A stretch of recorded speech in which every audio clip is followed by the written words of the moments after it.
Nifty पर आ जाते हैं सर। कितना भी प्रेशर रहा, कैसा भी माहौल रहा, 25,000 के लेवल को जोड़कर ही निफ्टी आगे बढ़ा है।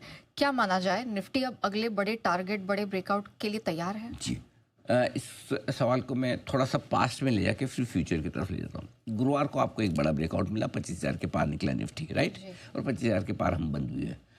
शुक्रवार को थोड़ी सुस्ती थी, करेक्ट। आमतौर पर एक बड़े ब्रेकआउट के बाद बाजार में एक्शन बढ़ता है, जो 25,000 के ऊपर का आपको बड़ा ब्रेकआउट आपको मिल गया, ठीक है। अब जो सपोर्ट रेंज है निफ्टी की, वो ऊपर की तरफ शिफ्ट हो रही है।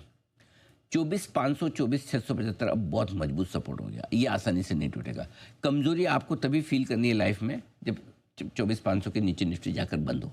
जब तक 24,500 के नीचे बंद नहीं हो रहा, तब तक आपको सोचना भी है 2% का करेक्शन, रनिंग करेक्शन कभी भी किसी भी वजह से, बिना वजह से आ सकता है। कोई बड़ी बात नहीं, एफआईएस की सेलिंग से आ जाए, कोई देश की कोई खबर से आ जाए, कि भारत पाकिस्तान के तनाव की वजह से, किसी भी वजह से आ सकता है, आपको हमको पता नहीं है, बिना वजह भी आ सकता है। तो 24,500 आप रट्टा मार के रख लीजिए। जब तक 24,500 के नीचे बंद नहीं हो रहा, मतलब 5-50 पॉइंट ऊपर नीचे का अलग हो सकता है, वो 24,500 के नज़दीक पहुंचने वाला होगा तो मैं बता दूंगा एग्जैक्ट लेवल क्या है। अभी याद रखने के हिसाब से 24,500 क्लियर है। ऊपर का टारगेट 25,200, 25,275 पहला छोटा टारगेट है, वहां पहुंचने की हम कोशिश करेंगे।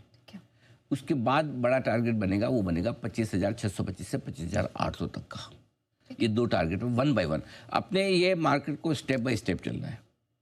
क्योंकि क्या है कि किसी भी लेवल से अपने ट्रैप नहीं होना है, फंसना नहीं है। इसलिए एक टारगेट, बड़े टारगेट में क्या है, बड़े टारगेट में एक दिन 30,000 होगा निफ्टी, मुझे ही पता है, आपको पता हो नहीं है, 40 भी होगा। अभी हमको इतनी लंबी वाली बात नहीं करनी, व्यू तेजी का रखना है, बाय डिप्स की स्ट्रेटेजी रखनी है, अपना स्टॉप लॉस, अपना लेवल पता होना चाहिए किसके नीचे खराब है, बट एट ए टाइम। और क्योंकि वो स्पीड भी वैसी है, अनाप शनाप स्पीड से नहीं बढ़ रहा। सब लोग इंतजार कर रहे थे कि युद्ध के बाद खत्म होने के जब संकेत आएंगे हम बहुत खरीद, एक दिन भागा वापस ठंडा। तो वैसा भी नहीं कि आपको वापस कभी मार्केट पकड़ में नहीं आ रहा, स्टॉक पकड़ में नहीं आएंगे, ये बात पक्की है, लेकिन मार्केट पकड़ में आ रहा है, करेक्ट। तो इसलिए अपने एक 1 बाय 1 टारगेट पे चलेंगे। 25,200, 25,275 छोटा टारगेट है, इसके ऊपर 25,625, 25,800 क्लियर है।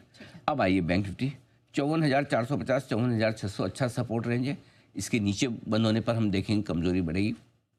ऊपर कितना हो सकता है, 55,650 के ऊपर जिस दिन बंद हुआ, क्योंकि वो लाइफ हाई बैंक निफ्टी का क्लोजिंग बेसिस पे 55,647, इसके ऊपर बंद होगा 55,650 के ऊपर, तो 56,100 के आसपास का हाई है, वहां पहुंचेंगे और फिर रिव्यू करेंगे और कितनी तेजी बनती है। 1 step at a time, Nifty हो बैंक निफ्टी कुछ भी हो, ठीक है। अभी भी निफ्टी के मुकाबले में बैंक निफ्टी थोड़ा कम मजबूत है, निफ्टी ज़्यादा मजबूत मान के चलिए। हाँ, अभी बैंक निफ्टी का, क्योंकि निफ्टी का क्या है, कोई ना कोई आ ही जाता बचाने के लिए, सपोर्ट कहीं कहीं से मिल जाता है। जी ठीक है। अब सर